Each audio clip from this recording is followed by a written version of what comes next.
네, 안녕하세요. 네, 전원길입니다. 먼저 이 프레젠테이션의 큰 줄기는 자연미술에 대해서 여러분들과 함께 생각해보는 어떤 과정을 통해서 자연미술이 생겼는가 하는 것을 이야기해드리고 싶고, 실제로 자연미술을 하기 위해서 자연에 나갔을 때 어떤 과정을 통해서 이루어지는가, 그리고 자연미술의 특성은 무엇인가, 그리고 자연미술의 의미는 또 어떤 것을 우리가 생각할 수 있을까, 그리고 특히 이제 오늘 이 자리를 통해서 이 지역의 어떤 특성화된 자연미술 워크숍이 이루어지려면 어떤 생각을 한번 해보면 좋겠는가, 이런 것들을 마지막 부분에 한번 같이 생각을 해보도록 하겠습니다. 그래서 사실은 이제 여기에 이제 미술을 공부하신 선생님들도 있기 때문에 이 자연 또 혹은 이제 환경 이런 것과 관련해서 이미 70년대에 서구에서 대지미술이라는 이름 혹은 장소 특정적인 미술이라는 이름으로 혹은 이제 자연 속의 미술이라는 그런 아이디어 아래 여러 사람들이 작업을 했습니다. 이 관련해서는 자세하게 설명은 하지 않겠습니다. 이런 서구 미술의 어떤 그런 영향 하에 우리나라에서도 이후에 그 소위 현장 미술이라는 이름으로 여러 작가들이 활동을 했었습니다. 이것은 이제 또 다른 저쪽에 있는 거는 이제 유럽의 영국의 이제 리차드 롱이나 이쪽에는 이제 데니스 오펜하임의 그 약간 설치적인 그런 조각적인 작품 말고 초기에 이제 이런 작업들이 있었는데 독서의 위치라는 작업입니다. 저는 이 작업에 이제 어떤 의미에서 아이디어를 많이 얻기도 했었는데요. 자연미술 쪽에 관심 있는 분들이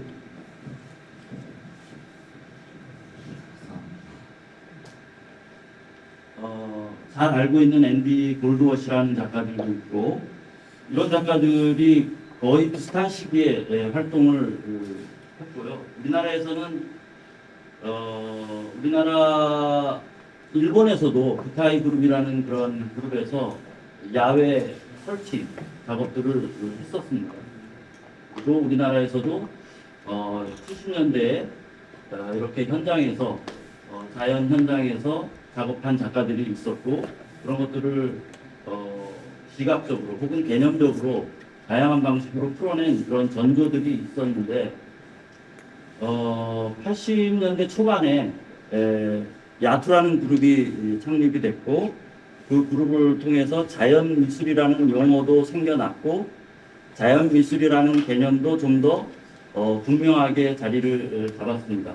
그리고 2014년부터는 이제 제가 운영하고 있는 대한미술공간 소나무에서 자연미술 워크숍을 지금까지 진행을 하고 있습니다. 그러나 이제 이런 미술 사적인 어떤 흐름 속에서 자연미술의 위치를 찾는 것도 분명히 생각해 봐야 되겠지만은 미술이라는 개념이 있기 전에 이미 원시인들이 동굴에 혹은 바위에 저렇게 자기의 있음, 나의 거기 지금 여기 있음을 저런 방식으로 손을 놓고 동물의 피나 여러 가지 흙이나 이런 것들을 이용해서 자기 손자국을 남기는 이런 그 흔적들이 어느 한 군데만 있는 게 아니고 세계 곳곳에 이런 흔적들이 남아 있는 것을 볼 수 있습니다. 그래서 저는 이 이후의 작업들을 보면 알겠지만 자연의 있음과 나의 있음을 아주 간략한 방식으로 표현하는 자연미술이 이미 미술이라는 개념이 형성되기도 전에 인간의 어떤 본성적인 그런 욕구에 의해서 표현 의지에 의해서 이런 것들이 있었다는 것을 주의 깊게 생각을 하고 있습니다. 그래서 이제 자연미술이란 무엇인가 제가 이제 정리한 글인데, 이것은 이 뒤에 이어지는 작품들을 통해서 제가 설명을 드리도록 하겠습니다.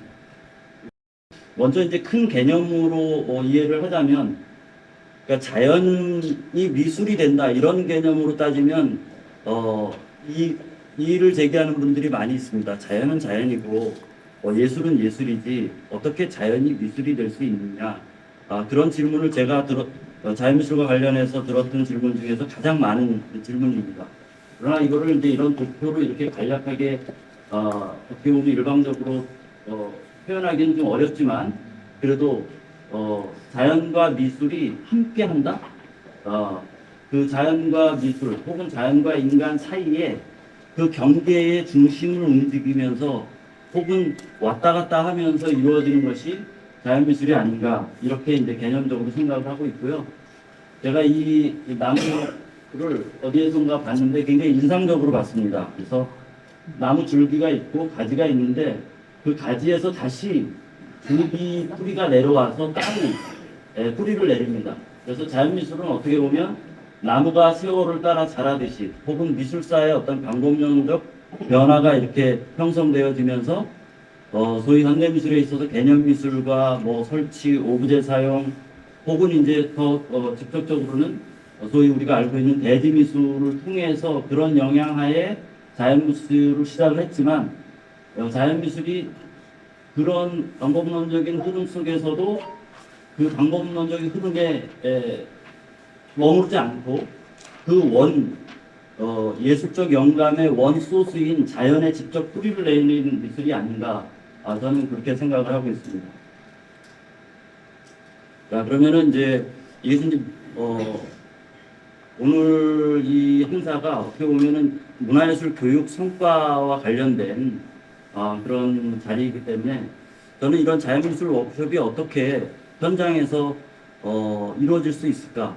그래서 그동안의 자연미술 워크숍이 이루어진 그런 과정 속에서 좀 정리를 해봤습니다. 어떻게 이런 자연미술 워크숍이 이루어질 수 있을까 하는 것입니다.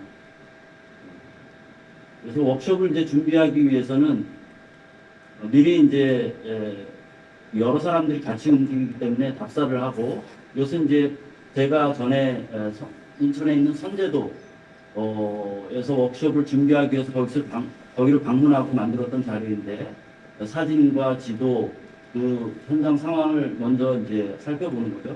그리고 그런 것을 알리고 신청을 받아서 이제 진행을 하게 됩니다. 자연은 언제나 이제 예기치 않은 일이 생기기 때문에 시는 이제 어린이들이나 일반인이 간다고 하더라도 미리 몇 명이 참석하고 거기에서 어떻게 식사를 하고 또 그 외 여러 가지 편의 시설을 이용할 수 있는지 확인하는 것이 필요하다고 생각을 합니다. 이제 실제로 이제 자연미술을 하기 위해서 현장에 가면은 사실은 이제 자연미술의 가장 큰 특징 중에 하나가 어떤 그런 단계별 학습에 의해서 숙련된 어떤 그런 폼이 없습니다. 그러니까 미리 이러이러한 과정을 통해서 그 완성된 어떤 상태를 예시를 하고 이것에 이르기 위해서는 이러이러한 훈련을 해야 된다. 이런 것이 없고 저도 굉장히 오랫동안 자연미술을 했지만 자연 앞에 가면 언제나 초보자인 막막하고 무엇을 해야 될지 모르는 상태에서 시작을 하게 됩니다. 그러면은 이제 제가 참가한 분들한테 요청하는 것은 기다려라. 그리고 자연과의 만남이 이루어지고 거기에 반응을 하는데 가장 절제된 방식으로 자연과 함께 자연과 관계를 맺으면서 작업을 하는 것이 중요하다. 그리고 그런 것들은 현장에서 이루어지고 사라지기 때문에 그것을 이제 기록을 하고 그 사라진 자연 미술을 자기가 행한 것을 다시 반추하는 그런 작업이 필요하다고 생각을 합니다. 그리고 그런 기록된 것들을 통해서 다른 사람들과 공유하는 과정을 통해서 자기가 한 것들에 대한 의미를 생각해 볼 수 있습니다. 자, 기다림이라는 것은 정말 막연한 것입니다. 처음에 자연미술이 태동했을 80년대, 제가 이제 여기에 관련된 건 자세하게 말씀을 안 드리겠지만, 80년대에는 작가들이 무엇인가 준비해 갖고 갔습니다. 그리고 무엇을 할 건지 계획을 해가지고 나갔습니다. 그런데 자연 현장에서는 그 자연 현장이 주는 생생함과 강렬함으로 인해서 자기가 준비한 것들이 아무런 무의미해지고 또한 계획대로 되지도 않고 하기 때문에 차츰차츰 준비를 하지 않고 나가는 것이 자연미술의 어떤 의미에서 전략이 됐습니다. 그것이 바로 된 건 아니고 제가 쭉 자료를 찾아보니까 한 7, 8년 걸렸던 것 같아요. 7, 8년 정도 됐을 때에 그제서야 이제는 자연으로 나갈 때는 내가 미리 무엇을 준비하지 않고 맨몸으로 자연과 직접 맞닥뜨려서 자연의 소리를 듣고 거기에 내 안에 있는 나도 모를 저는 그것을 이제 자연성이라고 표현하는데 그것이 반응하는 그런 과정을 통해서 무엇이 이루어지는지 기다림. 이것은 어떻게 보면 굉장히 무모하고 쉽게 받아들이기 힘든 방법입니다. 그런데 그 작업을 해온 과정을 통해서 어떤 가치, 서로 간에 참 좋은 것을 했다라는 그런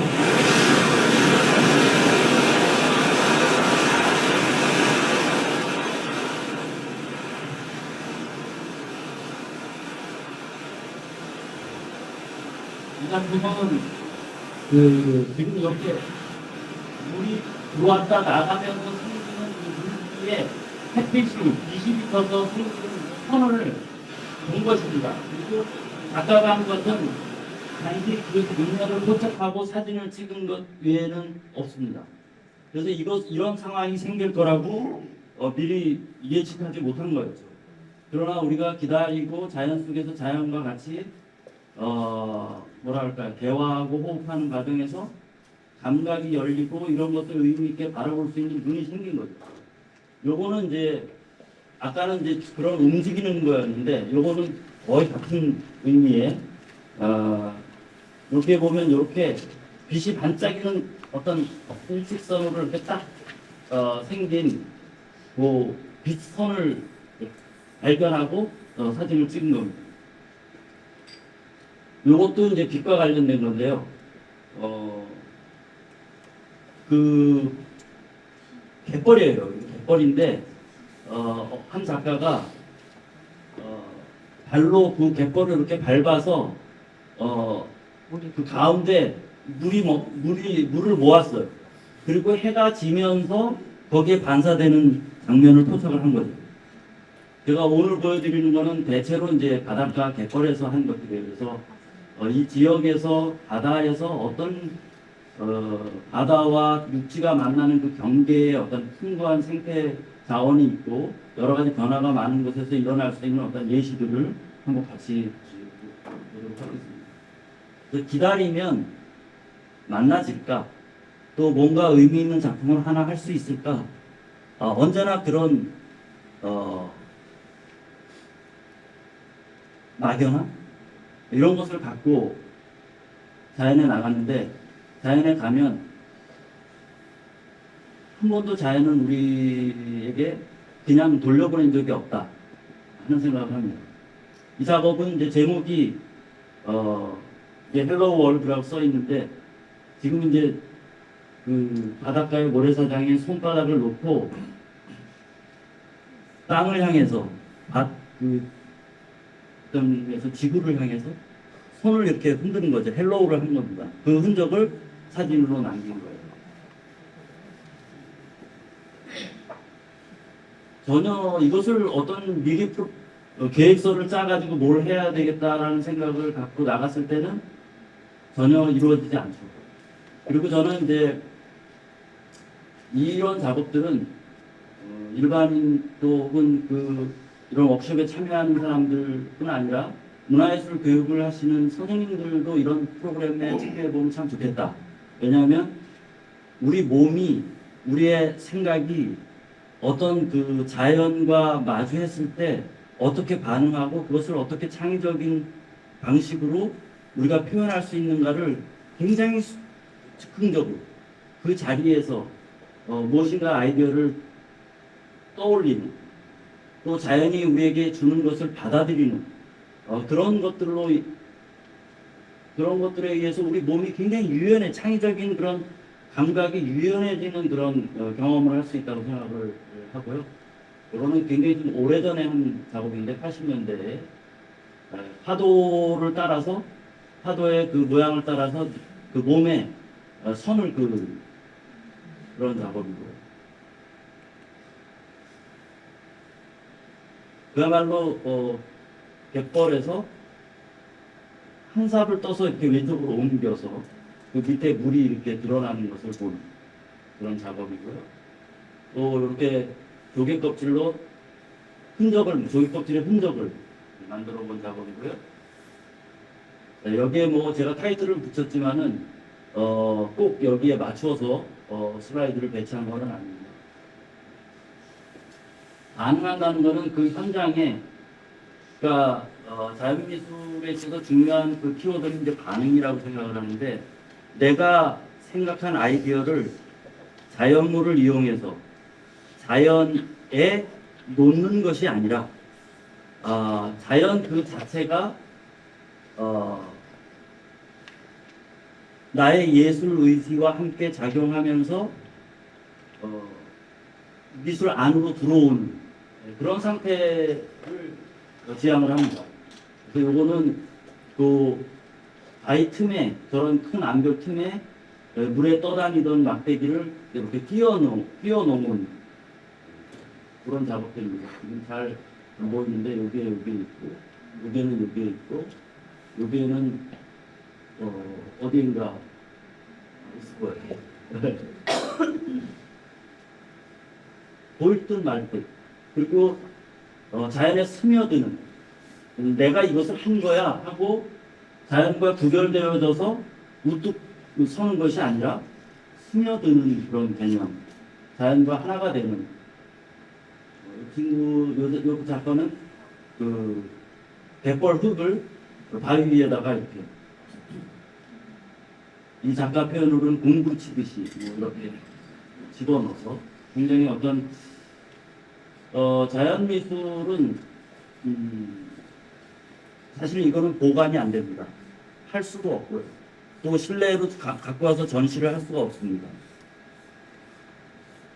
그렇기 때문에 우리가 무엇인가 보관하고 이것을 어떻게 가치 있는 것으로 만들어야 되겠다는 그런 억압, 우리가 이제 그림을 그릴 때 항상, 아니면 예술을 작품을 할 때 그런 것을 항상 느끼는데, 그런 것으로부터 해방되어지면서 예술이 가져야 될 어떤 그런 감흥은 감흥대로 남길 수 있는, 바닷가에서 그 푸른 그 유리 조각들로 그렇게 올려놓고, 이런 작업들은 자기가 그 헥타를 걷다가 마음에 드는 돌을 줍고, 또 한참 가다가 또 마음에 드는 게 있으면 자기가 가진 거를 내려놓고 그것을 줍고, 또 걸어가다가 같은 방법으로 이제 이 작업을 해나간 거예요. 그래서 자연미술은 어떻게 보면은 이런 시각적인 만족감, 어떤 뭐 조화와 균형을 이루는 어떤 그런 시각적 상태의 측면보다는 훨씬 개념적인, 그리고 자연 그 자체가 말을 하는 그런 작업이라고 할 수가 있고요. 근데 절제는 자연 속에서 무엇인가 자연을 재료로 해서 어떤 의미에서 이제 노작을 만들면 그만큼 자연은 뒤로 물러갑니다. 그렇기 때문에 가장 절제된 방식으로 자연이 자연의 방식대로 움직이게 하는, 자연이 절로 그러한 그 상태를 미술 안으로 받아들이는 것이 굉장히 중요한 방식으로 발전했습니다. 그래서 제가 오늘 보여드리는 작업들 중에는 자연물을 이용해서 어떤 것과 형상이 닮은 것을 만들거나 조각하거나 하는 것은 점점 이 자연미술의 어떤 그런 흐름에서, 자연미술이 가야 될 본성적 흐름에서 빠져나가고, 이제는 자연 그 자체를 어떻게 절제된 상태로 보여줄까 하는 것으로 발전하고 있다는 그런 말씀을 드리고 싶습니다. 이것은 물꽃특이라는 그런 개념으로 비가 온 후에 물이 고여 있는데 그것도 손가락으로 이렇게 해서 물이 흐르게 살짝 한 작업이고요.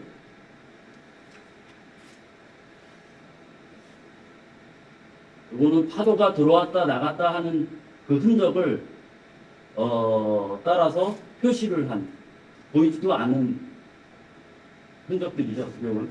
물이 들어왔다 나가면 바로 사라지는.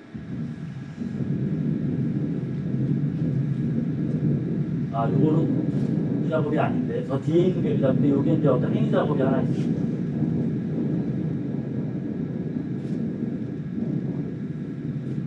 그래서 자연에 나갈 때는 아무것도 준비하지 않기 때문에 우리 몸을 사용하게 됩니다.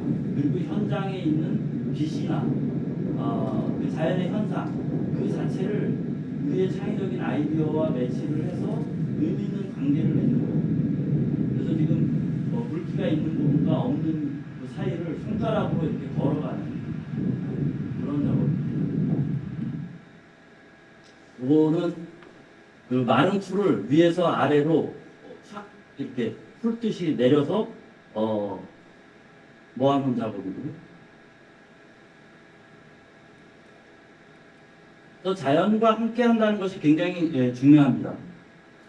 여기에서는 이제 바닷가에서 주운 그 나이테가 있는 작은 나무 토막을 모래사장에 꽂아놓고 그 나이테 모양을 확장해서 파도와 만나게 한.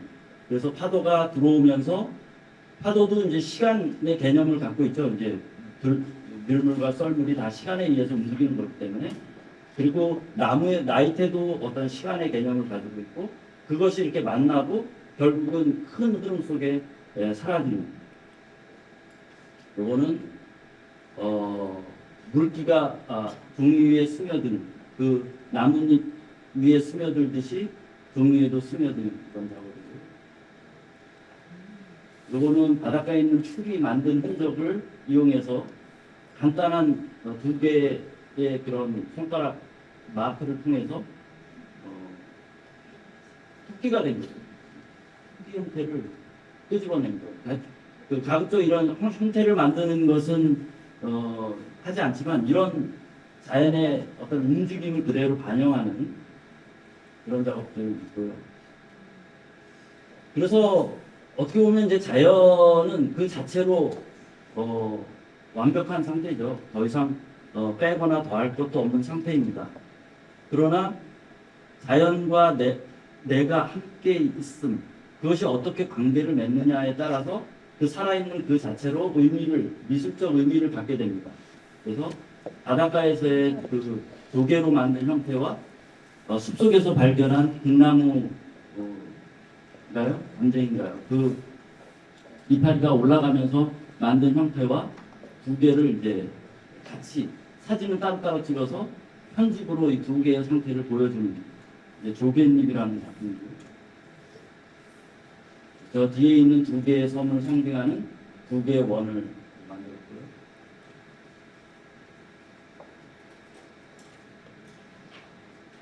이거는 여러분들 뻘에서 볼 수 있는 그런 흔적들이죠.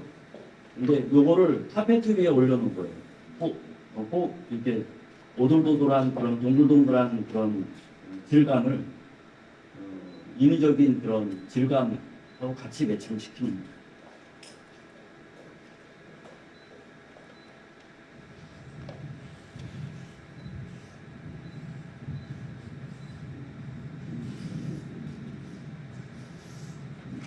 자연이 만들어 놓은 흔적 위에 자기가 걸어가면서 몸으로 또 흔적을 만들면서 만들어 놓은 것을 이제 또 조금씩 움직이는 거죠.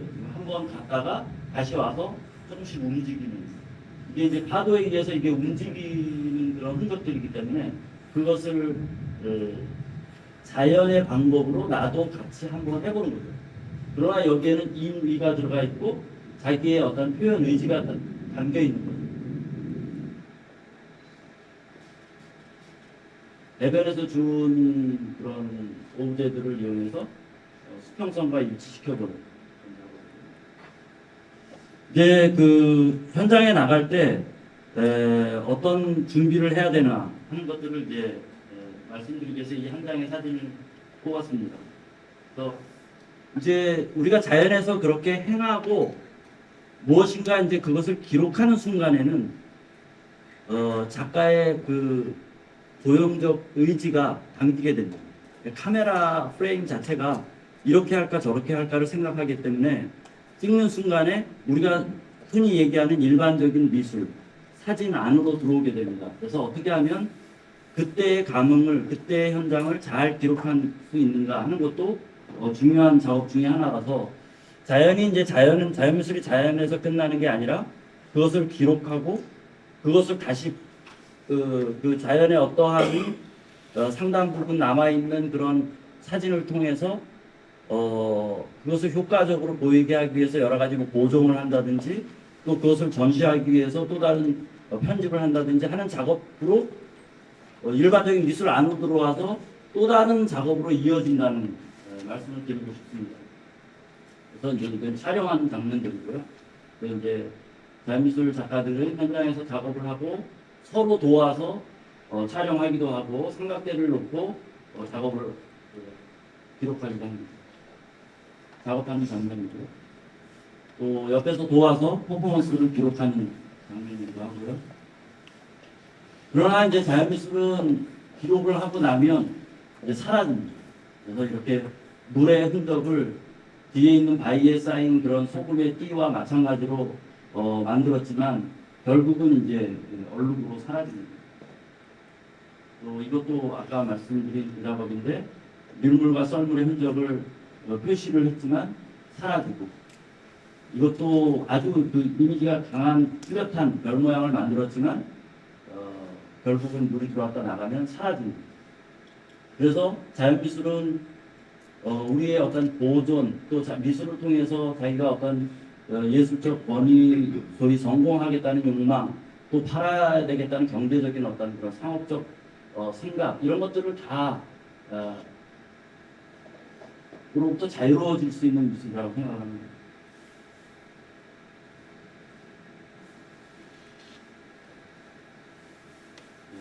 이것도 여기에서 전시했던 김수민 작가의 작품인데요. 풀잎을 돌돌돌돌 태엽처럼 말았다가 물 위에 던져놨을 때 점점 펼쳐지면서 사라지는 그런 작업이고요. 이것도 퍼포먼스인데 이거는 이제 그 바닷가에 자라고 있는 그런 풀들을 보면서 그 흙을 뭉쳐져 속으로 뿌리를 내린 그런 자연의 그런 모습을 몸으로 한번 시도해봤습니다. 그래서 땅을 짚고 물구나무를 쓰는데 이제 영상적인 방식으로 무엇인가 이제 보이지 않다가 자라오르는 서서히 자라오르는 그런 장면을 표현합니다.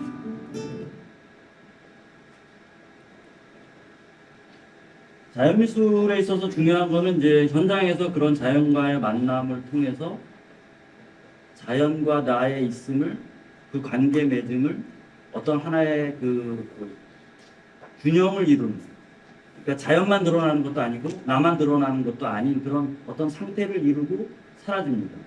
그리고 그 관계 맺음은 우리가 이 삶의 원천이고 예술의 원천인 이 자연 속에서 어떻게 자연과 관계하면서 살아야 되는지에 대한 어떻게 보면 미술적인 방법으로 보여주는 그런 미술이 아닐까 이렇게 생각을 합니다. 그래서 자연에서는 즉흥적이고 몸이 원하는 대로 또 현장 상황에 따라서 반응하면서 작업을 하지만 돌이켜 생각하면 나와 자연과의 관계를 표현하고 있구나 하는 것을 느낄 수 있고 그런 반수를 통해서 자연에 투영된 나를 볼 수 있는 그런 미술이라고 생각합니다. 이것은 한 작가가 물이 들어오기까지 계속 머리에 돌을 이고 기다리는 거의 1시간 30분 정도를 저렇게 서 있었어요. 비가 오는 날이었었는데.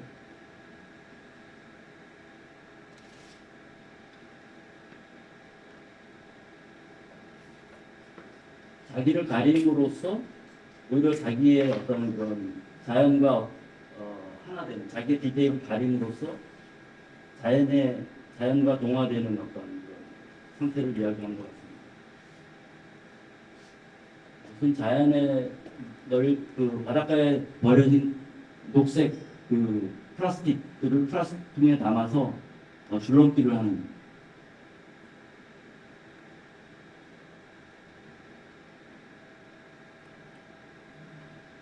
그리고 이제 자연미술 워크숍에 있어서 중요한 것은 혼자 하고 혼자 끝나는 것이 아니라 여러 사람들과 더불어서 함께 그것을 공유하는 작업들입니다. 그래서 자료를 정리를 해서 프레젠테이션, 이런 슬라이드 쇼를 통해서 자기가 한 것을 이야기하고 현장에서 느끼지 못했지만 작업 후에 자기가 느꼈던 그 작업의 의미도 같이 나누는 그런 것들이 이제 이런 실시간으로 자기가 현장에서 작업하면서 그 단체 카톡방에 올리거나 자기 SNS 계정에 올리거나 해서 공유를 하기도 하고요. 또 현장에서 이제 이렇게 자기 작업을 설명하는 작업하기도 하고요. 그런 현장에서 하기가 어려울 경우에는 이제 실내에서 모니터를 통해서 슬라이드 쇼를 통해서 같이 이야기하는 이런 시간들이 굉장히 이제 자연미술 워크숍의 소중한 프로그램이라고 할 수 있습니다. 여기에 참가한 작가들은 대체로는 다 자기의 작품 세계를 뚜렷하게 갖고 정진하고 있는 이제 전문 예술가들이고, 그러나 워크숍에 올 때는 자기가 하고 있는 것을 다 뒤로 놓고 사회적, 문화적, 예술적 관습을 떠나서, 그러니까 예술이란 무엇인가, 미술이란 무엇인가, 또 자기가 그동안에 제도권 미술에서 행해왔던 그런 어떤 방식, 그런 관습들을 내려놓고 맨몸으로 그냥 그 존재 자체로 자연과 만나서 이루는, 무엇인가 이루어지는 것을 기다리고 행하는 그런 작업입니다. 여기에 있는 작가들은 이걸 통해서, 이 워크숍을 통해서 자기의 작업을 다시 돌아보기도 하고, 또한 새로운 출발 지점을 찾기도 하고 그렇습니다. 그래서 이런 일들은 꼭 자연 그 전문적인 작가뿐만 아니라 아까도 말씀드렸지만 여기에 있는 작가들도 현장에 나가면 정말 어리숙한 어떻게 보면 말도 안 되는 그런 어떤 몸짓, 짓을 합니다. 이렇게 이제 큰 모니터가 있을 때는 이제 큰 모니터를 통해서 감상하기도 하고요. 또 우리 전민정 국장님과 같이 했던 전시회였는데 실내에서 이렇게 같이 전시도 하기도 하고, 또는 이거는 이제 1989년도에 함부르크 자연미술대학에서 있었던 그런 자연미술전인데요. 이 앞에 있는 그 테이블에 있는 것들은 작가들이 스스로 자기 작업을 정리하고 그것을 작품집으로 만들었어요. 핸드메이드 작품집으로. 그래서 이 과정도 굉장히 중요한 과정이다. 지금도 워크숍이 끝나면 자기 작업을 여러 가지 방식으로 변주를 해서 그것을 텍스트를 같이 포함해서 작품집을 만들 수 있는 그런 프로그램을 할 수도 있지 않겠나. 또는 이런 그 이북 형태로 발간을 할 수도 있고요. 그 다음에 네. 그래서 다양한 방식으로 그 결과물들을 연주하는 과정을 통해서 그 그래픽 프로그램을 다루는 거라든지 편집 프로그램을 다루는 방식, 그런 것들, 또 혹은 다른 이런 것들을 어떤 이야기의 방식으로 다른 글의 형식으로 풀어낼 수도 있고요. 다양한 방식으로 발전되어질 수 있는 미술이다, 이렇게 생각을 합니다. 지금 여기에 말한 특성은 제가 슬라이드를 넘기면서 대체로 설명했던 내용입니다. 그리고 글쎄요, 자연미술의 어떤 의미랄까 이런 것은 제가 40여 년간 했지만 언제나 새로운 미술입니다. 그래서 자연이 언제나 새롭고 내가 언제나 변하기 때문에 그 만남도 언제나 새로운 느낌이 들고 언제나 처음 하는 것처럼 아까도 말씀드렸지만 막연하고 흥미진진한 오늘은 어떤 것을 만나게 될까 하는 그런 흥미진진함이 있습니다. 그래서 자연미술은 무엇인가 이렇게 딱 짜여진 그 단계별 학습에 의해서 무엇인가 도달해야 될 목표가 분명한 그런 미술이 아니기 때문에 훨씬 그 프로그램에 그 워크숍에 참여하는 사람들 스스로 자기로부터 혹은 자연으로부터 시작해서 무엇인가를 만들어내는 그런 형식의 미술이라고 생각합니다. 제가 굳이 미술이라는 용어를 이제 쓰는데 어떻게 보면 이것은 미술이 아닌 영역에 있습니다. 그래서 말씀드렸지만은 이것은 어디에 도달점을 정해놓고 하는 게 아니기 때문에 자기 개인의 나아갈 길을 모색하는 것이 되고 또 지금 하고 있는 것에 대안적인 모색을 할 수도 있습니다. 그래서 자연 미술가라는 말을 쓰지만 그것은 그것을 전문적으로 하는 사람의 어떤 그런 지칭을 한다기보다는 현장에 있을 때 자연 미술가가 되고 현장에서 빠지면 예술가로서 혹은 한 개인으로서 자기의 삶을 자연에서 얻은 걸 통해서 개척해 나갈 수가 있습니다. 마찬가지로 같은 얘기인데요.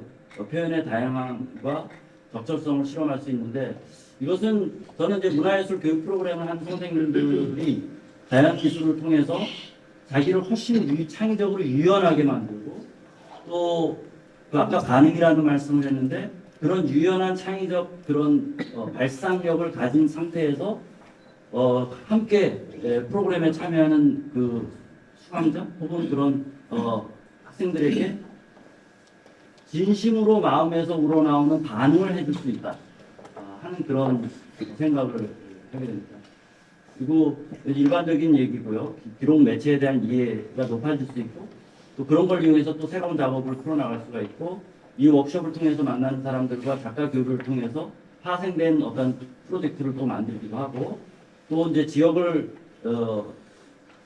바꿔가면서 혹은 장소를 달리하면서 그 지역에 대한 생태 지리 문화의 경험을 가질 수 있는 아주 좋은 프로그램이라고 생각을 합니다. 그래서 이것이 이 바다를 끼고 있고 특히 아름다운 갯벌을 같이 가지고 있는 이런 지역에서 어떻게 자연 문화예술 교육 프로그램으로서 발전할 수 있는가는 자연미술이 그렇듯이 어떤 딱 정해놓고 이렇게 한다기보다는 어떤 그 과정을 통해서 여기만의 이 지역에 있는 그런 창의적 예술가들과 혹은 교육자들과 또 이 지역의 문화적 시스템과 또 이 지역의 어떤 환경이 어떻게 엮여져서 다른 데서는 볼 수 없는 새로운 문화예술 활동의 그런 유형을 새롭게 창작할 수 있을까? 그런 것들을 한번 생각해 보시는 기회가 됐으면 좋겠어요. 제가 이런 것이다라고 제안을 해서 그것을 따라하기보다는 그래서 대개는 이제 이런 새로운 것을 하고 싶어하는 분들이 기관이나 어떤 기획자들이 어디에 모델을 찾는 경우가 많습니다. 그래서 예시, 외국에서 어떤 이런 사례, 그런 사례를 찾기 위해서 노력하기보다는 제가 이 자연미술 그 워크숍이 보여주는 것처럼 그 과정 속에서 그 과정이 이끄는 방향을 통해서 새로운 것이 나왔을 때 그것이 거기만의 것이 됩니다.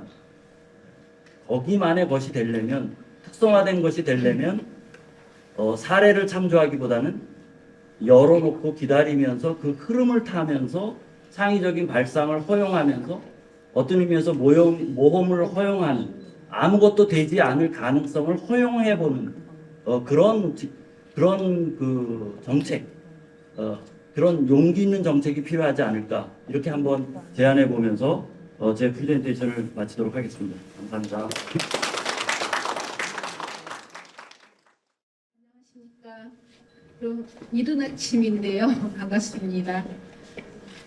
저는 여기 고향 변산 해수욕장이 고향입니다. 그래서 여기 여러분을 만나러 오는데 남다른 감회가 있었는데요. 제가 하고자 하는 이야기는 디카시와 함께하는 갯벌 인문학이라고 하는 주제로 달아봤습니다. 이제 갯벌 인문학, 그러니까 디카시와 갯벌이 만나는 것은 여기 부안에서 지금 발표하는 이 사례가 처음이긴 한데요. 디카시는 여러분이 들어보셔서 아실 거라고 봅니다. 그 디카시는 여기 부안군에서도 디카시 공모전을 하지요. 근데 제가 처음에 디카시 공모전을 소개를 했었습니다. 이곳에. 그래서 제가 디카시에 관한 것은 지금 아래 보면 이 초록색 있는 곳에 보면 직함이 많습니다. 한국 디카시 협회 부회장 겸 집행위원장 그리고 디카시 연구소 부대표 그다음에 디카시 주간 이렇게 하고 있는데요. 디카시가 발원한 지가 20년입니다. 올해로 2024년으로 20년인데 아직도 주도해 가야 할 일들 사업들이 많기 때문에 초창기 이 멤버들이 문예우드기 멤버들이 이렇게 일을 해가는 중입니다. 그렇기 때문에 제가 이렇게 직함을 가지고 있는 것이고요. 저는 이제 전국 어디든 간에 디카시 강의를 요청하거나 디카시를 홍보하는 일이라고 하면 한 20여 년 가까이 전국을 다녀왔습니다. 제가 오늘 선생님들께 이제 말씀을 드리고자 하는 이야기는 이제 디카시에 관한 것을 소개를 하고요.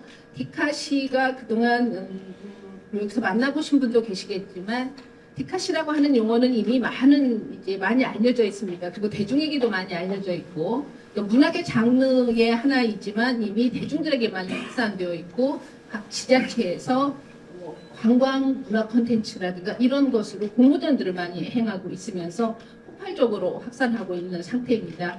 거기에다가 한국을 넘어서 세계로까지 문예 운동으로 확산되고 있는 상태인데요. 그러한 디카시에 관한 정확한 개념 이런 것들이 사실상 알려져 있지 않는 상태입니다. 그래서 제가 이제 전국에 다니면서 디카시 강의를 하고 디카시의 개념을 이야기를 하고 그러고는 있지만 제가 만나는 사람들이 소수 정예이고요. 그러다 보니까 확산 속도에 비해서 사실은 디카시가 정확히 알려지지 않고 현재로서는 대중의 많은 작품이 디카시라고 하는 작품들이 대부분이 사진시로 통용되고 있는 실정입니다. 그래서 그런 디카시에 대한 개념을 얘기를 하고 그리고 갯벌과 디카시의 만남을 문화 프로그램을 해야 한다면 어떤 방식으로 할 수 있는 것인지를 간단히 발표드리도록 하겠습니다. 제가 고향이라고 그랬는데요. 제가 이런 곳에서 이런 곳을 다니면서 지금 해수욕장 앞에 물이 다 차 있죠. 지금 가로수가 없어지고 있는데요. 물이 차 있는 이런 곳을 가방을 이고 그다음에 중학교를 왔다 갔다 했던 세대입니다. 그리고 지금 해수욕장에는 이 건물이 다 무너지고 없어요. 새롭게 들어섰더니 이 관수정이라고 하는 이런 여관 겸 식당이 있었던 그런 때 자랐습니다.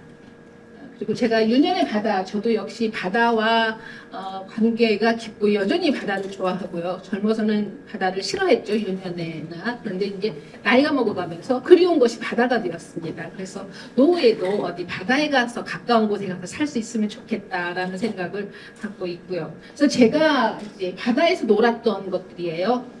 근데 제가 바다에서 놀았던 것들을 찾아보니까 있는 것도 있고 없는 것도 있고 그렇더라고요. 그런데 여러분 아실지 모르겠는데 빨간 불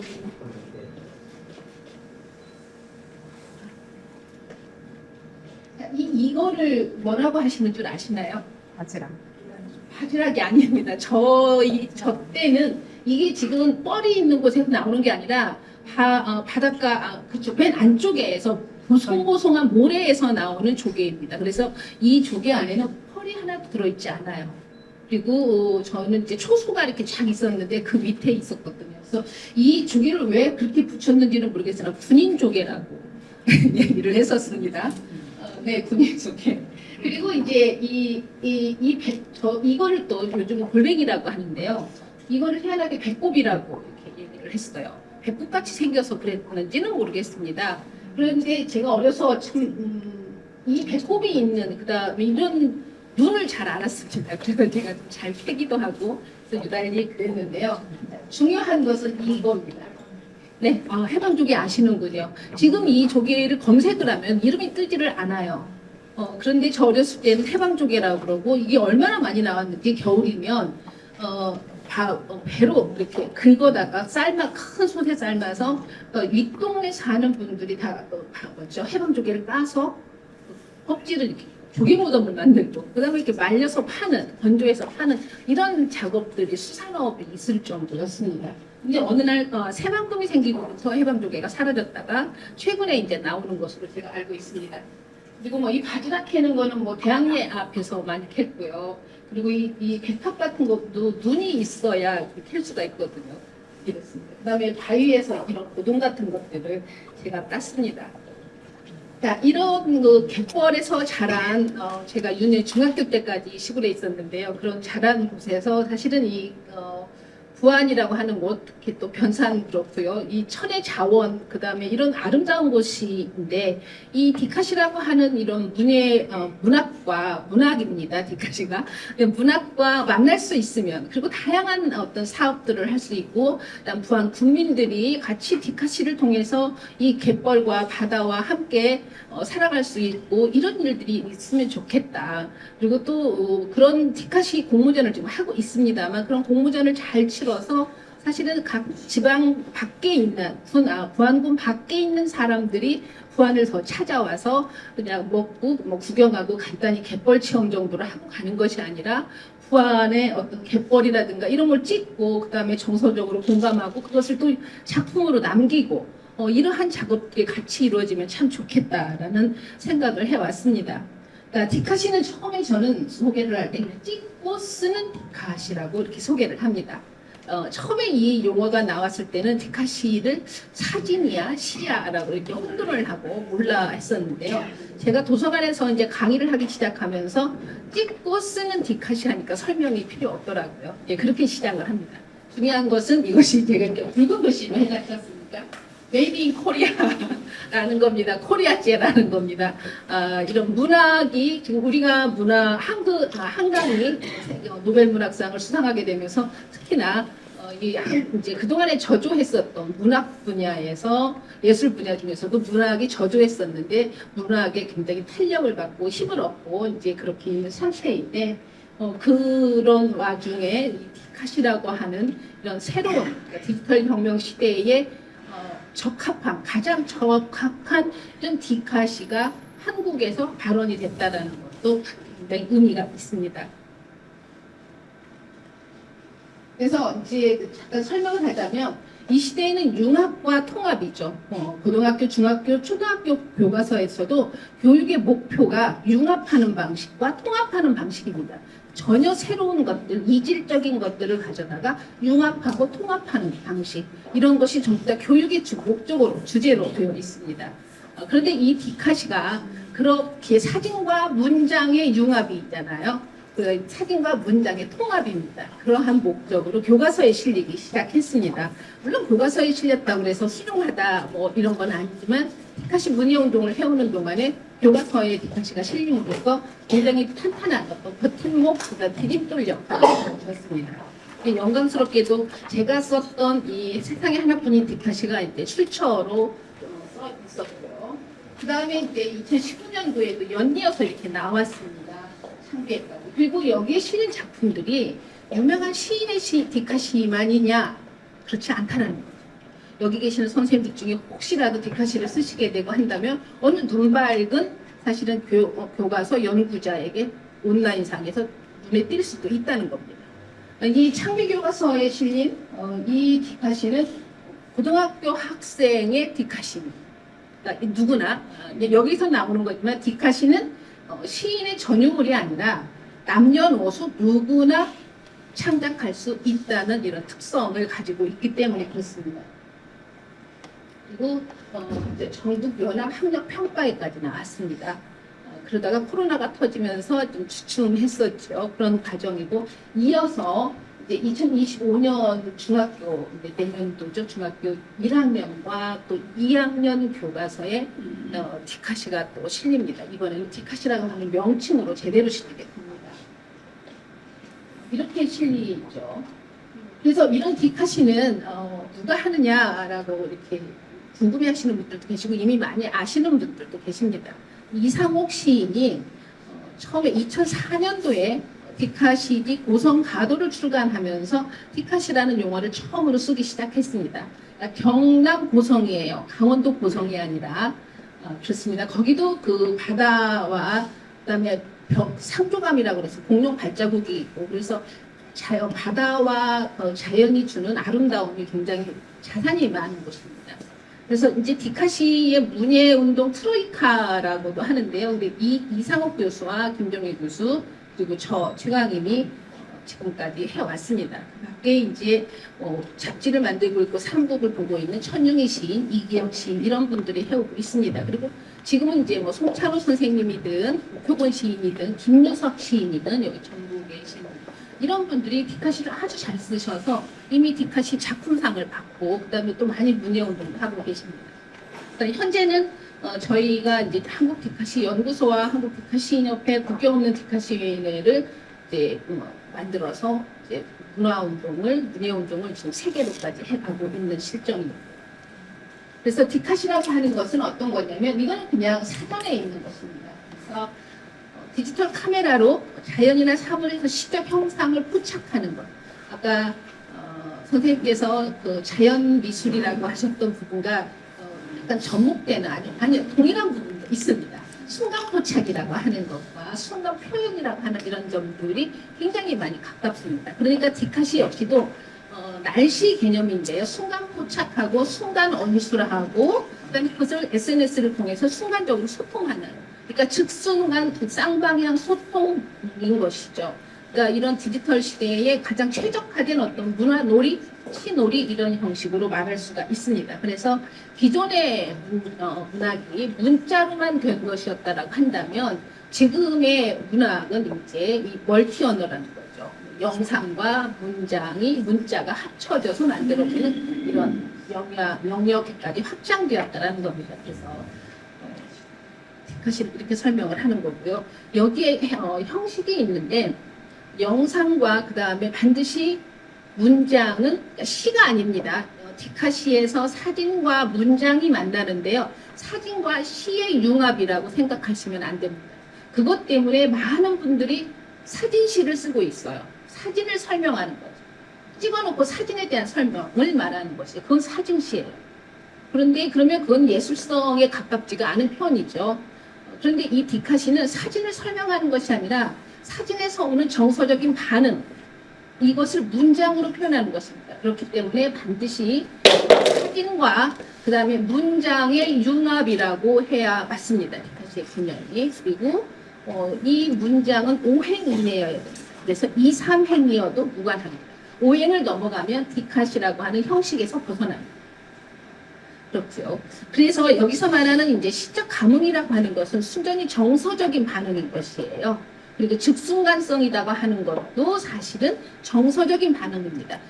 분초를 따지는 시간성이라기보다는 정서적으로 내 안에서 순간적으로 일어나는 어떤 느낌, 이미지에 대한 어떤 감각 이런 것들을 문장으로 표현하는 것. 그러니까 정서적 시간성이라고 이해를 하시면 좋겠습니다. 그리고 이거는 남녀노소 누구나 다 할 수 있기 때문에 사실은 시가 어떤 문학 예술을 창작한다고 하는 개념도 있지만 일상에서 생활문학으로서의 사실은 놀이 개념 형식처럼 쓸 수 있는 것이 또한 디카시다 이렇게 말할 수 있습니다. 그래서 제가 시놀이라고 디카시를 붙였습니다. 그랬더니 또 한 가지 오해가 있는 것이 놀이다. 문학을 놀이라고 시를 놀이라고 표현하는 사람이 있다라고 이런 말을 하는 분이 있는데요. 이 시놀이라고 하는 개념은 제가 한 것, 놀이라고 하는 개념은 제가 한 것이 아니라 하이징하의 호모 로덴스라고 하는 책에서 사실은 놀이가 문화를 만들어 온 것에 관한 이야기입니다. 그리고 특히나 지금 시대에는 이제 우리가 전부 다 잘 놀 줄 알아야 된다는 거예요. 그러니까 삶으로서의 놀이, 그 다음에 어떤 일로서의 놀이, 그러니까 노동이 노동으로만 남아버리면 우리가 행복하지 않는 거예요. 그런데 정말 진정으로 행복한 것은 모든 우리가 하는 일이 놀이처럼 할 수 있을 때 그것이 삶이 되고 문화가 되고 그다음에 삶의 행복이 되고 이렇다라는 차원에서 하는 것입니다. 백하신 몇 분만 받고 기도하겠습니다. 선생님 한번 읽어주시겠습니까? 얘가 제목인가요? 네. 네, 북적거리는 우리 마을 김상희. 화창한 오후, 마을은 사람들로 북적인다. 거리두기도 아무 소용이 없다. 다들 어찌 그리도 사연이 많은지 이리도 고요한 시끄러움이 세상 또 있을까? 네. 자, 이게 공동묘지입니다. 사진은 공동묘지 사진인데 북적거리는 마을이라고 했습니다.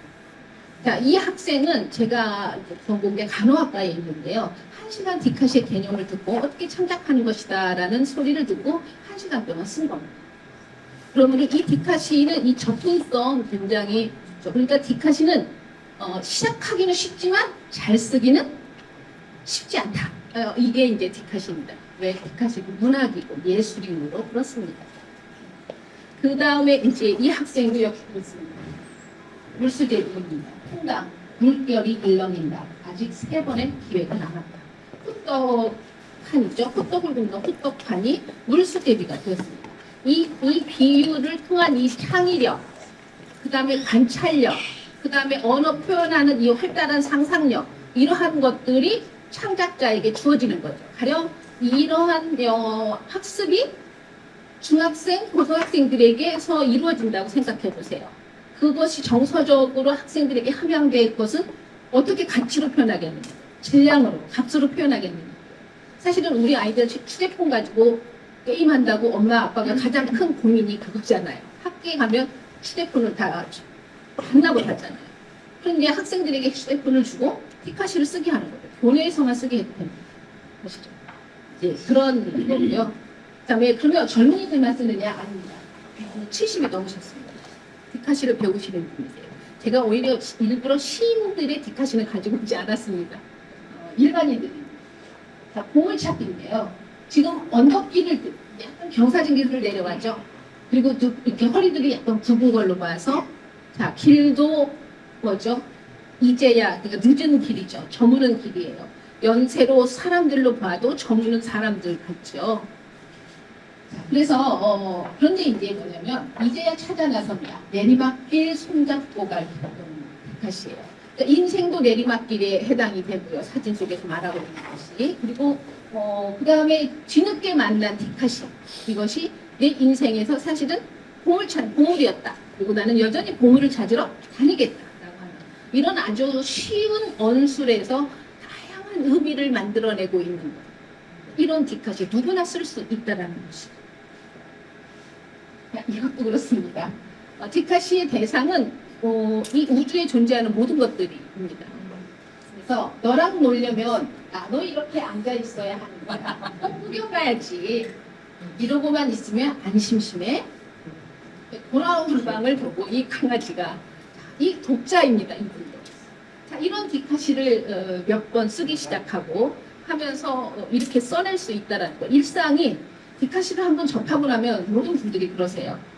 일상이 찍을 거래요. 그 다음에 관찰력이 생깁니다. 애나 어른이나 저 관찰력이 생겨서 아주 그 사소한 것도 보고 찍게 되고 그것과 공감하게 된다는 거죠. 우리가 요즘에 얼마나 많이 시간에 쫓기고 경쟁해서 사실은 마음이 수달리고 그렇잖아요. 그런 시대에 사실은 어떤 사소한 것을 보면서 그걸 관찰하고 발견하고 그 다음에 그것과 공감할 수 있는 여유가 생긴다라고 하는 거예요. 예, 그런 힘을 주는 거죠. 자, 이분도 오셨습니다. 지금 이제 내년에 대학에 들어오십니다.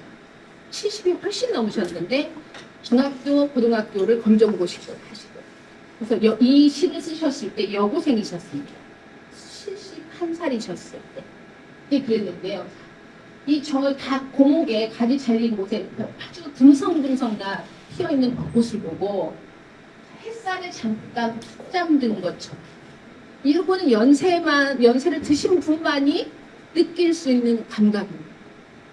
그래서 그 제목이 경로단입니다. 그래서 이 문학 한류 그다음에 이런 디카시를 가지고 자 누구나 이렇게 쓸 수 있습니다. 남녀노소 누구나 쓸 수 있는데 요즘에 한국이 세계에서 굉장히 우리가 자부심이 좀 들지 않습니까?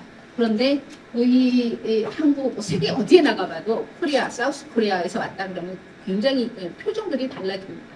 그리고 또 한국 노래 좋아하고 하는데 이제 세계인들도 사실은 내가 드라마만 보고 그냥 이렇게 관람자로 있어 아니야 난 직접 뭔가 한국 문화에 참여해보고 싶어.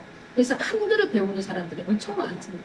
세계에서 한 7번째 순위가 됩니다. 한글을 배우고자 하는 사람들이 듀오링고를 통해서 보면 그렇습니다. 그런데 이 한글을 디카시 컨텐츠로 한다는 거죠.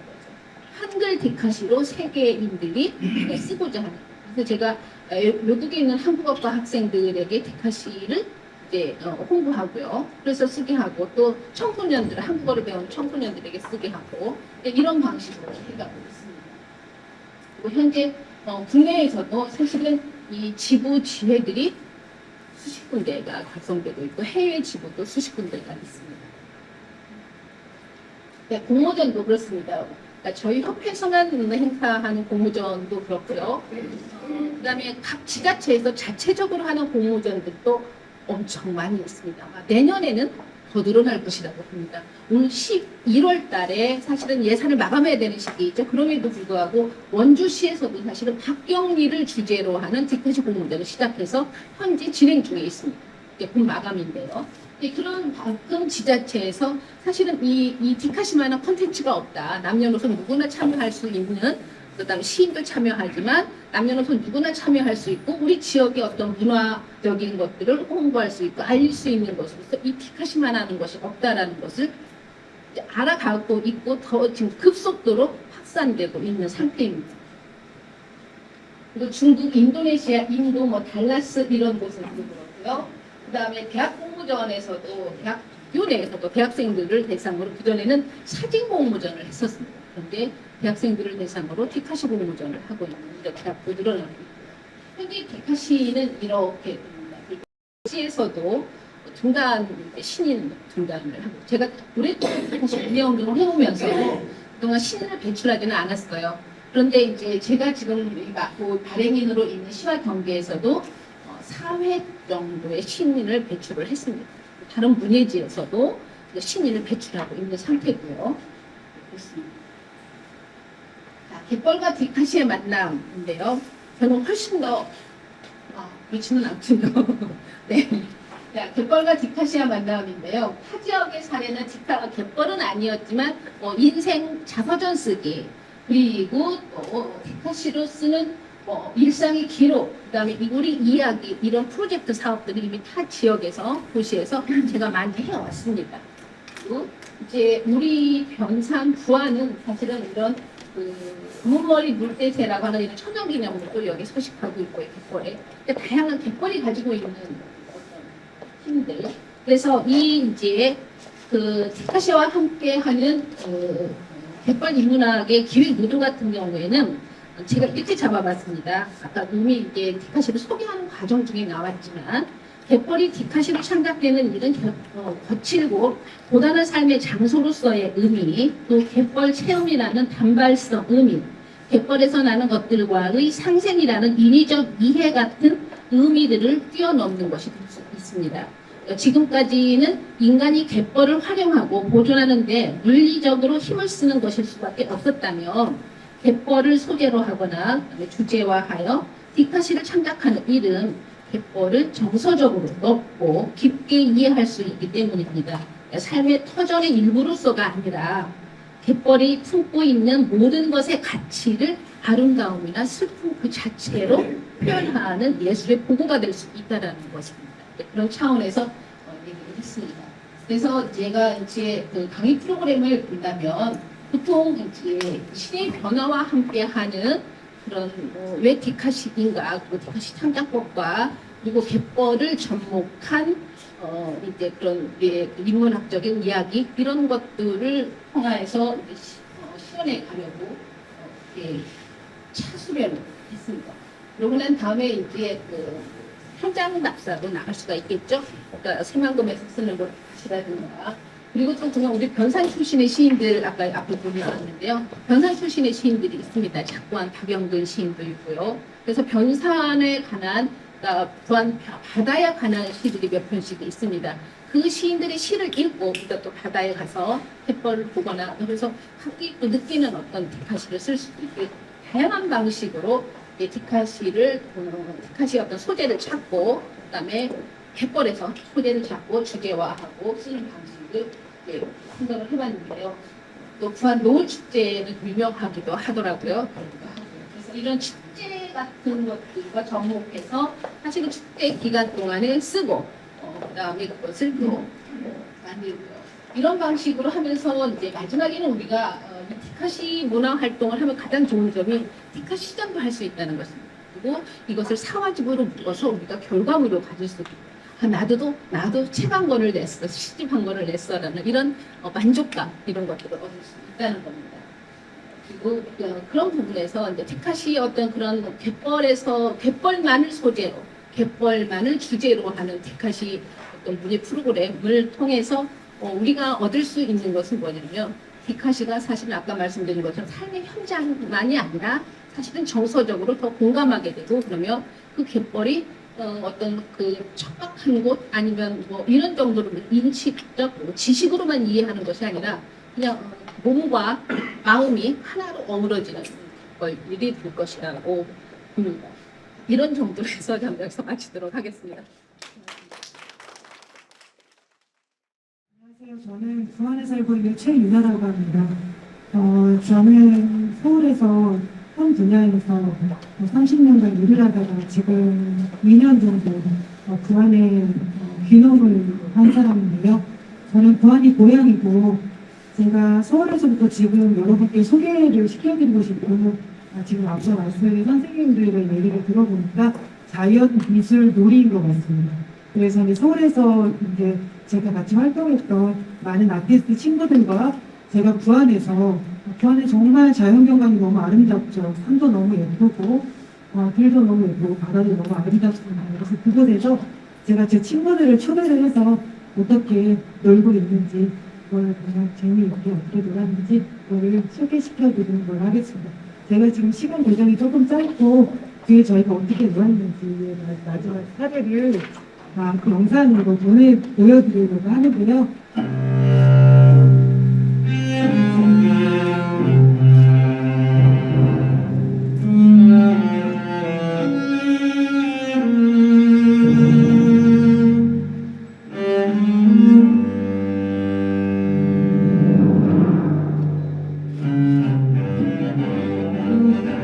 마음을 춤추게 하는 아름다운 퍼포먼스 CGHT 플러스 야마하. 지금 방금 전에 보신 광고가 30초짜리 광고인데요. 30초짜리 광고하고 제가 앞서서 원래는 이제 소개를 부탁드려서 인사를 했지만 원래 제 인사는 수어로 인사를 했는데요. 안녕하세요. 만나서 반갑습니다. 라는 얘기입니다. 이렇게 보시면 우리가 말로 꼭 표현을 하고 글로 표현을 하고 하는 것들이 일상에 뭔가 표현하는 것들이 굉장히 많아요. 그래서 저는 이제 도시에 살 때 제 주변의 친구들하고 몸으로 표현을 하거나 연기를 하거나 이런 친구들하고 같이 이렇게 오랫동안 지냈기 때문에 앞에 보여드릴 그 야마 광고를 제가 제작에 관여한 광고였거든요. 그래서 이렇게 짧지만 어떻게 하면 내 생각과 필요한 것들을 어떻게 표현할 수 있을까 해서 집중을 하다가 제가 지금 여러분들께 소개해드리고 싶은 브랜드가 하나 있습니다. 그 브랜드는 탄생이 된 지 한 10년 정도가 됐고요. 랑우이라는 이름으로 되어 있는데 Me Awaiting Myself에서 나를 기다려주는 시간이라는 브랜드입니다. 이 브랜드는 마음과 정신에 관한 얘기이고요. 보시면 라이프 아티스트 프로젝트라고 해서 그냥 삶 자체에 우리가 어떻게 이거를 프로젝트화해서 이거를 풀어내고 이걸 이렇게 말씀하신 것처럼 자연 미술로 놀 수 있느냐에 대한 고민에 대한 브랜드였습니다. 그래서 이 프로젝트가 이렇게 되어 있고 브랜드라고 하긴 하지만 사실은 제가 도시에 있었을 때 광고나 기획 같은 일을 해서 브랜드를 많이 만들고 있던 사람이어가지고 브랜드라고 지정을 했던 거고요. 친구들이 와서 이 라무이의 시간을 보내는 시간 동안에는 따로 고객을 받거나 뭘 하거나 그러지는 않았습니다. 자, 라무이 소개를 좀 시켜드릴게요. 자, 라무이는 본디 자연 그대로의 포름이나 가감이 없으면 영어의 라우와 우이자연을 상징하는 우이를 한 뜻으로 정하는 이름입니다. 빠른 결과와 즉각적인 후방을 추구하는 요즘의 삶 속에서 내가 나를 기다려주는 시간을 보내며 달래며 자신을 있는 그대로 모습대로 사랑하자는 마음가짐과 자세를 담았습니다. 제가 한 10년 정도 전에 저도 이제 영화의 의상 분장이나 스타일리스트나 이런 광고 같은 일을 오래 하다 보니까 아무래도 번아웃이 오고 일에 지치다 보면 업무적으로 굉장히 힘든 시간을 보냈었어요. 그러면은 제가 이제 책도 읽고 이거 방법을 찾아내기 위해서 꽤나 많은 시간을 노력을 했었는데요. 제가 평소에도 책을 읽을 때는 뭐 철학책 같은 거나 책을 읽는 걸 좋아했는데 한동안 제가 이 무의자연이나 노자나 이 장자의 철학들에 대해서 관심을 가졌던 적이 있습니다. 그래서 사람들이 노자의 보통 무의자연이라고 얘기를 하는데요. 저는 얘기를 할 때 그렇게 얘기를 재미있게 얘기해요. 나는 장자의 무의자연. 나는 장자랑 조금 더 잘 맞아서 나는 조금 실천하고 뭘 하는 것들이 좀 좋아. 이렇게 해서 여기에 있는 것들은 제가 요즘 철학을 바탕으로 했던 것들이라고 보시면 됩니다. 지금 여기 보시면 화면에 가득 채운 색상이 보이시나요? 회색이에요. 회색은 중립적이고 균형이 잡힌 색입니다. 그리고 회색을 이렇게 직접적으로 보시면 부정적인 면과 긍정적인 면이 있고 그렇게 바꾸면 바로 긍정적인과 부정적인 면이 바로 보입니다. 그래서 제가 좀 설명을 드리자면 이 회색의 긍정적인 면으로는 세련되고 격식을 갖춘 느낌을 주고요. 우리 이제 비즈니스 환경에서 자주 사용되고 전문적이고 안정적인 이미지를 전달합니다. 그리고 이 회색이라는 색은요, 감정을 진정시키고 스트레스를 해소하는 데 도움을 주고 이 회색 자체가 뭔가 자극을 주지 않고 뭐가 없는 색이기도 합니다. 그렇지만 사람들이 보통 회색에 대해서 얘기를 하면 부정적인 얘기를 많이 하기도 해요. 이 뭔가 너무 지루하고 말하자면 생명력도 없고 회색이 말하자면 아예 깨끗하거나 아예 까맣거나 둘 중에 하나여야 되는데 그 중간 색은 뭔가 애매하지 않냐라는 얘기를 많이 하기도 해서 이 회색은 보통 오늘처럼 이렇게 하늘에 구름이 끼고 이런 날처럼 사람들은 보통 이거를 우울함과 낙담을 상징하는 것처럼 그렇게 생각을 하기도 해서 사람들이 비가 오는 날은 너무 무기력하고 비가 와서 처지고 그런다는 표현을 많이 합니다. 저는 하지만 제가 지금 중년이 넘어가고 있고 저도 이제 노년을 가고 있는데요. 저는 이 회색의 색을 성숙과 지혜를 상징하는 노년을 상징하는 그런 색으로 생각을 하고 있습니다. 그래서 제가 요즘에 되게 저는 농업을 하고 있고 지금 제가 원래 도시에서 30년간 한 분야의 일을 하다가 지금은 삶이 전환이 돼서 경영을 했는데 제가 연구를 하고 있어요. 그리고 이제 공부를 하다 보니 조금 더 공부를 하고 싶어서 한국농수산대학교에 편입을 해가지고 산업건축과에 다니고 있습니다. 그래서 저도 농업을 하고 미래적인 생각을 하다 보면 자연축복 이런 곳에 그 안에 살고 있지만 나는 만약에 농업을 하게 되면 어떻게 해야 될까? 정말 인구도 소멸되고 뭐 누구 주변에 없다 그러고 다 여기에서 활동하고 자리를 잡은 사람들은 다시 도시로 나가야 되지 않냐고 하는데 제가 이런 부분을 고민을 할 때 테슬라 일론 머스크가 로봇을 개발을 했어요. 3일 전에는 엄청 대단하더라고요. 그래서 제가 일론 머스크의 글을 보고 저는 이제 글이나 이런 것들을 보고 문안을 많이 얻는 편인데 제가 일론 머스크의 글을 한번 소개시켜드리고 싶어요. 모든 사람이 찬성하는 계획이란 없습니다. 누구나 납득하는 미래도 없습니다. 위대한 꿈은 늘 이상해 보이고 불가능해 보입니다. 저 역시 테슬라나 스페이스X를 만들 때 공상과 치부를 당했습니다. 아직은 엉뚱한 꿈을 계속 꾸길 바랍니다. 사람들의 비를 떠나도 여러분만의 비전을 품길 바랍니다. 그리고 끊임없이 노력하세요. 언젠가 꿈이 조력할 때까지. 나마스테라는 말을 넣으면 이 로봇이 이렇게 자세를 취한다고 해요. 저는 그래서 이것과 3일 전에 올라온 공을 던지면 받아내거나 손으로 이렇게 하트를 하는 그 로봇의 모습을 보고 야 나도 그러면은 나중에 로봇을 데리고 나가서 갯벌에서 촬영을 하고 놀아야 되나 이런 상상을 하기도 했습니다. 하나를 비유적으로 생각을 하다 보면 같은 걸 가지고도 우리는 그렇게 생각할 수 있어요. 서울의 종로에 가다 보면 탑골공원이라는 곳이 있는데요. 탑골공원에 흰바지 입은 할아버지들 보면 그렇게 생각을 해요. 저 할아버지 옛날에 과거에 좀 그러시고 하셨던 분인가? 이렇게 생각을 하기도 하는데 이게 강남의 압구정에 있는 도산공원에 있는 흰 바지를 입은 할아버지는 할아버지 완전 힙해요. 저 할아버지 완전 패셔니스타야. 이렇게 되는 이미지처럼 내가 어떻게 생각하고 무엇을 그렇게 하는 거는 내 상상이나 내 고정감이 있는 거지만 사실은 저는 탑골공원에 있는 그 흰바지 입는 할아버지들 그리고 도산공원에 있는 흰바지 할아버지들 두분 다 정말 멋진 신사라고 생각을 합니다. 그리고 제가 하나 제가 저를 소개를 하자면 앞에 보시면 드림라이크 아트드리머라는 말이 있어요. 제가 저에게 붙여준 말입니다. 사람들이 저에게 물어봐요. 도대체 너는 뭐를 하는 사람이야? 너는 뭐를 하고 있는 거니? 도대체 이런 것들은 뭐래? 라고 얘기를 해서 제가 고민하고 그때 저 드림라이크는 약간 꿈을 꾸는 몽상가적인 약간 그런 거에 아트드리머 그런 예술을 꿈꾸는 사람이라고 생각을 해주시면 될 것 같습니다. 의사의 모든 것들에 다 진중하고 진지하게 임하려고 하고 있고요. 사실 영어를 잘 아시는 분은 아시겠지만 드림라이크라는 영어 단어는 없습니다. 그리고 이 드림라이크는 그리고 웅진이라는 브랜드 신크빅이라는 이름이 있었잖아요. 그런 것처럼 언어의 유희라고 생각해 주시면 됩니다. 저는 부안, 이곳이 부안이잖아요. 제 고향이기도 하고 도울고 편안한 암이라고 해서 저 한자나 저 부안이라는 제 말을 제가 참 좋아하는데요. 저는 편안하게 나를 도와주는 곳이 부안이라고 생각을 합니다. 그래서 이게 실제로 잘 보이실까요? 이게 공항의 바다예요. 공항의 바다이고 제가 2019년 1월 1일에 어머니가 이제 시골에 저희 부모님들 다 서울에 계시고 시골에 이제 때가 되면 시골에 잠깐 가족들이 모이잖아요. 그래서 2019년 1월 1일부터 일주일 정도 엄마가 해주시는 밥만 먹고 일주일 내내 잠을 잔 적이 있어요. 저는 그 시간이 너무 좋았었어요.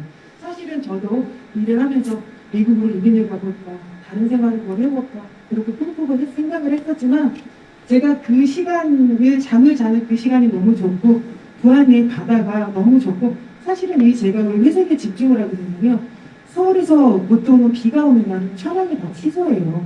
흐리게 되면. 근데 사람들은 흐린 날이 우울하다고 그러는데 저는 흐린 날이 저에게 가장 신나는 날이에요. 일이 없으니까 취소가 되는 거예요.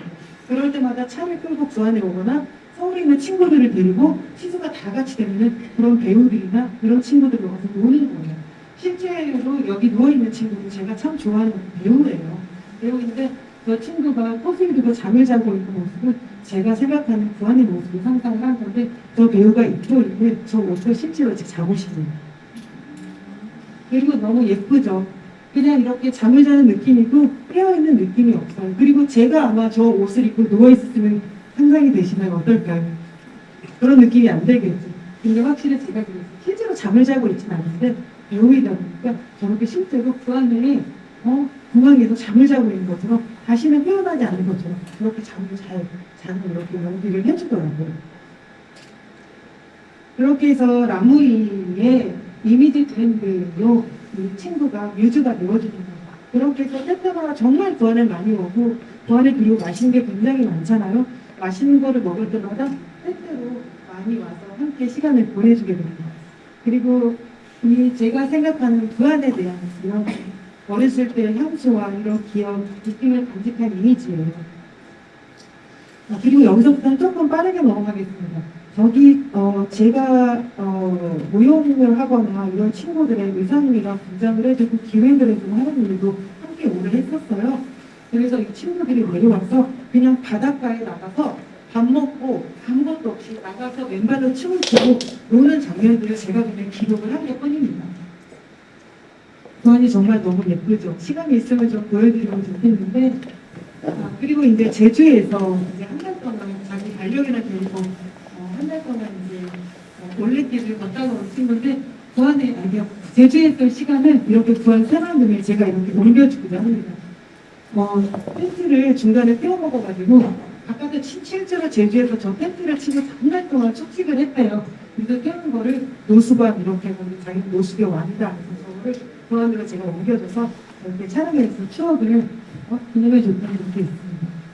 그리고 우리는 이별을 할 때도 남자친구랑 헤어지면 바닷가에 저렇게 볼선을 넣고 손을 흔들어주고 보내주기도 했어요. 사람들이 엉뚱하다고 했는데 그리고 난 다음에 다시 좋은 사람을 만나서 오늘은 선물 같은 시간을 왕 리본을 달아주면서 선물 같은 시간을 주기도 했습니다. 그리고 정말 많은 아티스트들이 와서 작업을 많이 하고 우리가 자연에서 얻는 소재들은 뭐 자연은 사실은 뭘 할 게 없어요. 그냥 불이 피어있는 꽃만 손으로 꺾어가지고 손에만 이렇게 쥐어도 어떤 이미지가 되고 영화 같은 장면이 됩니다. 그래서 이 친구도 이 시간을 굉장히 완벽한 시간이라고 얘기를 했었어요. 실제로 저 공연 포스터로 사용하기도 했고요. 그래서 정말 이 부안에서는 정말 다양한 거를 할 수 있습니다. 제가 이 하나를 제가 이제 만든 다단계였는데 상소했던 건데 이 얘기를 좀 들려드리고 싶은데 이거는 시간상 어려울 것 같습니다. 이게 실제로 제가 춘희라고 봄빛이라는 이름을 지어가지고 작년에 상소에 개항사에 했었는데 우리나라 처음으로 만들었던 벚꽃 모양의 다람쥐였습니다. 그리고 이것을 연결해서 제가 상서의 벚꽃을 역할을 그렸는데요. 상서 면사무소 앞에 가시면 제가 그린 역할을 보실 수도 있습니다. 그리고 우리는 갯벌에서 이 새만금 이 자리로 원래 바닷속이었던 자리잖아요. 이렇게 나를 기다려주는 시간을 이렇게 보내는 거예요. 다 같이 다 맨발로 하고 이 발에 어떤 그 땅을 밟을 때 느껴지는 느낌이나 그런 것들을 감각적으로 좀 편안하고 좋은 시간들을 보내고 이 언니는 실제로 저 지인년인데요. 강아지가 백내장에 걸려서 안부를 적출해야 된다고 언니가 결혼을 못해가지고 강아지가 18살인데 언니가 너무 속상해서 언니 빨리 구하고 와. 그래서 쿠팡에서 드레스를 주문을 해서 언니라고 강아지를 바닷가를 데리고 나가서 이렇게 솔로 웨딩 촬영을 해줬습니다. 그리고 서울에 있는 춤을 추는 친구들이 와서 이거는 제가 염색을 해서 만들어준 의상이에요. 오렌지색 의상인데 보시면 노을빛으로 제가 이렇게 표현을 해봤습니다. 너무너무 예쁘죠. 실제로 시립모양단이나 국립모양단을 주역을 하고 있는 친구들입니다. 이것들을 포즈를 잡고 뭔가 대단하게 하는 거 아니냐고 물어보시는데 보시면 저희는 그냥 노는 거예요. 그래서 이 프로젝트는 이런 순수한 이런 순간 순수 예술을 그러니까 이런 순간들을 지향하는 서울에 있었던 제 친구들이나 아티스트들과 그들을 사랑하는 제가 함께 서로의 기억과 추억이 담긴 기록의 모든 작업이라고 이렇게 했었거든요. 그래서 저는 이 회색의 갯벌을 아주 긍정적인 면으로 보고 있습니다. 그래서 어느 날 이거는 한 사례를 한번 발표를 해야 될 것 같아요. 저희 집에 오래된 메타세카이어 나무가 있습니다. 근데 앞집에서 가을이 되면 잎이 떨어져가지고 지저분하다고 민원을 넘어서 그 예쁘고 큰 나무가 절반으로 잘라지는 일이 있었어요. 그래서 제가 너무 속상하다고 그랬더니 서울에 있는 또 저 친한 지인께서 내려오셔가지고 이 메타세카이어 떨어진 나무를 들고 갯벌에서 퍼포먼스를 해서 저를 위로를 해줍니다. 그리고 답답한 저의 심정은 저 김장 비닐봉지를 쓰고 난 다음에 괴로 저의 마음도 표현을 해주었고요. 이렇게 갯벌에서 노는 것들은 정말 재미있고요. 생각보다 좋습니다. 그리고 제가 같이 지냈던 분들이 확실하게 그래도 실제로 예술 활동을 하고 있는 분들이었고 아주 이 시간들이 둘 다 너무 멋지고 아주 좋은 시간들이었습니다. 그리고 친구들이 놀러와도 이렇게 갯벌에 함께 나가서 사진을 찍고 맛있는 걸 먹고 이렇게 기록을 해주고 했어요. 이런 것들이 공연 포스터에 쓰이고 공연 영상으로 쓰이기도 했습니다. 이렇게 한번 바다에 나가서 춤을 추고 놀면 이렇게 해가 져서 깜깜한데도 나올 생각이 없어요. 물이 찰랑찰랑한데도 그렇게 즐겁고 신나는 시간입니다. 그리고 실제로 이거는 문화비축기지에서 공연할 때 우주를 담는 몸짓이라고 해서 세워졌던 건데 영상이나 이런 것들을 활용을 하고 있습니다. 다 모두 부안에서 이루어지는 것들이에요. 그리고 어떤 가수의 앨범 자켓의 디자인이 되기도 합니다.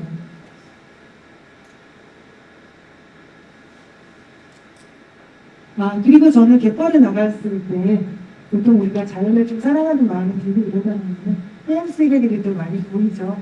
근데 그 놀이로 해서 저기 있는 마실길인데요. 버리는 페트병이나 저렇게 모아가지고 제목을 지었어요. 버리면 안 되지. 그리고 이거는 변산단도 국립공원에서 했던 건데요. 여기 부안이 꽃게가 유명하잖아요. 그래서 제가 우리 같이 팀으로 했었는데 아따 버리지 말란께 이래가지고 버리지 말란께를 만들어 보기도 했습니다. 그래서 저는 갯벌에는 아주 긍정적이에요. 그리고 저는 이 나를 기다리는 시간이 철거하는 것처럼 지구를 살아가는 방법이라고 생각합니다. 나를 발견하고 알아내고 하는 과정 가운데 내 마음이 충만해지면 나 포함한 다른 사람과 우리를 사랑할 수 있는 생각이라고 생각을 하고, 그렇게 됐었을 때 우리 전체의 모든 것들에 집중을 하고 조금 여유 있게 나눠줄 수 있는 시간들이 됐던 것 같습니다. 그래서 라모이에 이렇게 무이자연이라고 해서 브랜드를 이렇게 만들어서 친구들이 이렇게 뭔가 사진을 찍고 하면은 다 이렇게 로고를 넣어주고 이미지를 넣어주고 하는 작업들을 했었는데요. 보시면 이 로고가 회색이죠. 저희 회사 이름인데 오리너리 홀리데이에서 엔딩 이스펠레이에서 비우는 것이 곧 채우는 것이다. 그래서 회색은 갯벌을, 부안의 갯벌을 상징하는 거고, 위에는 아시죠? 오렌지는 우울을 표현을 해봤습니다. 그래서 저희가 지금 귀농귀촌 팀들하고 원래 이제 사례 발표를 하는 건데, 귀농귀촌이라고 사례 발표를 하는 거에 대한 것들을 설명을 해드리자니 이걸 어떻게 설명을 할지 풀기가 어려워서 사실은 이거를 풀어내기 위해서 앞에 부분에 설명을 드렸던 거고요. 다 같이 갯벌에서 노는데 그것들은 조금 그래도 예산에서 춤을 추거나 예술활동을 하는 친구들하고의 얘기였다면, 귀농귀촌 하시는 분들은 그냥 다 일반인들이세요. 도시에서 살다가 다 고향으로 돌아오거나 아니면 새로운 곳에 이렇게 정착을 하려고 애쓰시는 분들인데, 보통 이렇게 보면 귀농귀촌과 이민자의 삶이 비슷하다고 해요. 심리적인 여러 가지 것들이. 정착을 해야 되고 너무 힘들고 어렵고 막 그런 시간을 보내는데, 전라 여기 부안에 보안면이라고 있어요. 보안면이라고 있는데, 보안면에 어느 선생님이 집을 새로 지으셔가지고 그 집을 보였는데, 우리가 너무 마음도 잘 맞고 1년 정도 시간을 지냈는데도 변함없이 이렇게 잘 가는 걸 보면, 야, 우리가 여기서 보안결의를 하자. 그래서 보안결의라는 이름을 지어서 보안결의 팀을 같이 함께 해서 갯벌에서 활동을 했다고 하는데, 이 안에 내용들은 사실 앞에 설명을 해주신 선생님 두 분의 얘기들과 비슷한 얘기이기 때문에 제가 했던 것들은 사진으로만 보여드리겠습니다. 그래서 이 나무 위에 키워드들이 있는데요. 이 많은 키워드 중에 제가 사랑이라는 거에서 보안을 귀농귀촌의 보안결의 팀들과 이 사랑이라는 걸 표현을 해보는 겁니다. 저희가 웅장하죠. 우리는 부안을 지키는 귀농귀촌인이다 해서 저희가 포즈를 잡고 사진을 찍어봤어요. 그래서 제가 영화도 같이 의상 동작이나 아트 디렉터로 참여를 많이 했는데요. 한 49개 정도 작품을 했었는데, 제가 거기에서 작업을 하다 보니까 슬레이트가 있어요. 빡 치는 거 아시죠? 그래서 이거를 놓고 좀 영화처럼 표현을 해보면 어떨까? 사실은 촬영 감독님이나 누가 와서 다 스텝이 도와줘야 되는데, 저분들이 사실 메이크업도 했어요. 분장도 해드렸어요, 제가. 분장도 하고 촬영도 하고 막 편집도 하고 이러다 보니까 시간도 짧고 어렵긴 했지만은 참 정말 영화 같은 시간을 보냈습니다. 그래서 저는 이 프로젝트를 통해서 우리가 보내는 에일, 그리고 우리가 보내는 이 삶 자체를 예술로 표현하고 그 삶이 되는 예술이 되면, 예술이 사실 큰 거는 아니거든요. 예술이다 무엇이다로 표현하는 것보다 그냥 삶 자체가 예술이 되는 나를 만나기를 바라는 마음에서 했고, 저희가 이제 그 갯벌에서 놀고 난 다음에 제가 그냥 사진에 다 담아드렸어요. 표정을 보시면 부안이 사람이 같다, 영화처럼 진짜 잘 살 것 같은 표정이죠. 너무 즐거우셨어요. 그리고 당신이 나에게 선물입니다. 그렇게 해서 크리스마스를 미리 크리스마스를 해드렸어요. 여기 보시면 각자 이렇게 표정들이 너무 좋고 행복해하고 서로 고마워하고, 나중에 이런 것들을 가지고 우리 부안의 귀농귀촌 홍보를 하거나 이런 거로 사용을 해도 좋겠다 이렇게 생각을 해서 얼마 전이긴 했지만 이 나무에게 나를 기다려주는 시간이라는 프로젝트를 했습니다. 제가 마지막으로 여러분께 드리고 싶은 말씀은 이거예요. 저는 나름대로는 완벽하게 뭔가 딱 틀에 맞춰서 하는 일을 했지만, 사실 갯벌에 나와서 놀다 보면 너무 넓어가지고 서울은 정말 땅이 너무 비싸고 좁잖아요. 근데 갯벌에서 노는 거는요, 여기서부터 여기까지 내가 놀겠다고 영역이나 구역을 정해도요, 저 사람이 어디까지 있는지 보이지도 않습니다. 그런 곳에 있다 보면 내가 그동안에 완벽하게 살아오고 뭔가 하려고 했던 그런 로고나 이런 것들, 그것도 물론 귀하고 가치 있기도 했지만, 그런 완벽함은 더 이상 더할 것이 없을 때가 아닌 뺄 것이 남아있지 않을 때 달성된다는 생필집 베개 말을 마지막으로 하고, 제가 보안결의 팀들과 함께 담은 영상을 보여드리면서 마무리하도록 하겠습니다. 감사합니다.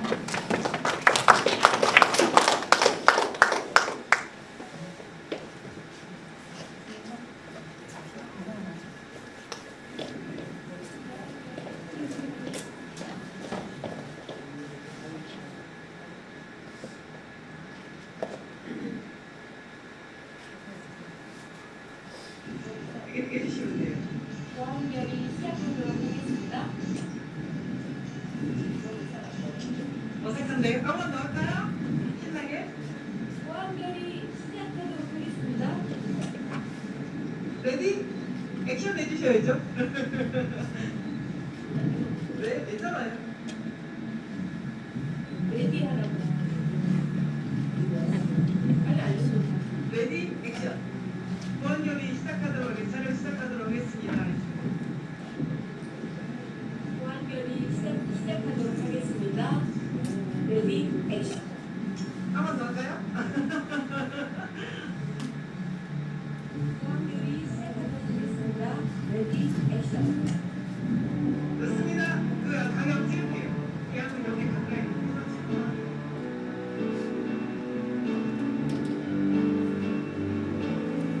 먼지가 날리고 비바람이 불어와 뼛속까지 아픈데 난 이를 안는다 아둥바둥거리는 나의 삶을 위해서 내 맘들 꾹 찾아서 난 길을 떠난다 나는 돌멩이 이치고 저치어도 흘러가다 보면 좋은 날 오겠지 내 꿈을 찾아서 내 사랑 찾아서 나는 자유로운 새처럼 마음껏 하늘을 날고 싶어 난 돌아간다 내 몸이 부서져 한 줌의 그대로 난 돌아간다 내 사랑 찾아서 내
꿈을 찾아서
엄마랑 같이 살아요.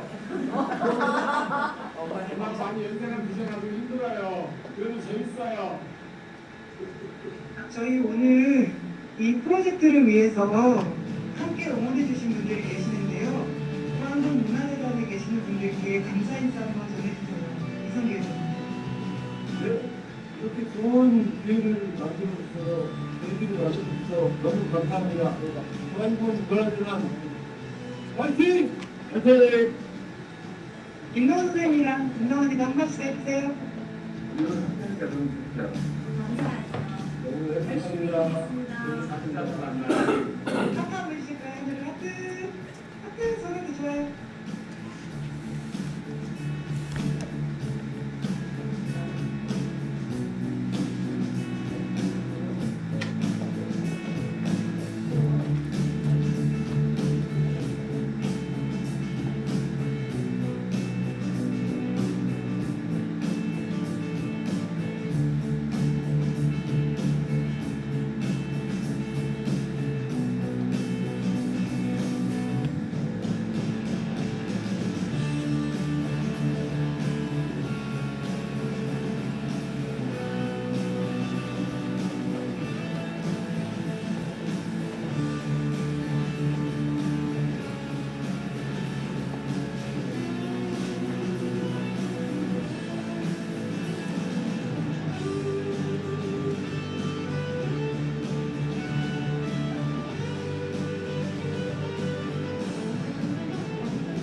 감사합니다.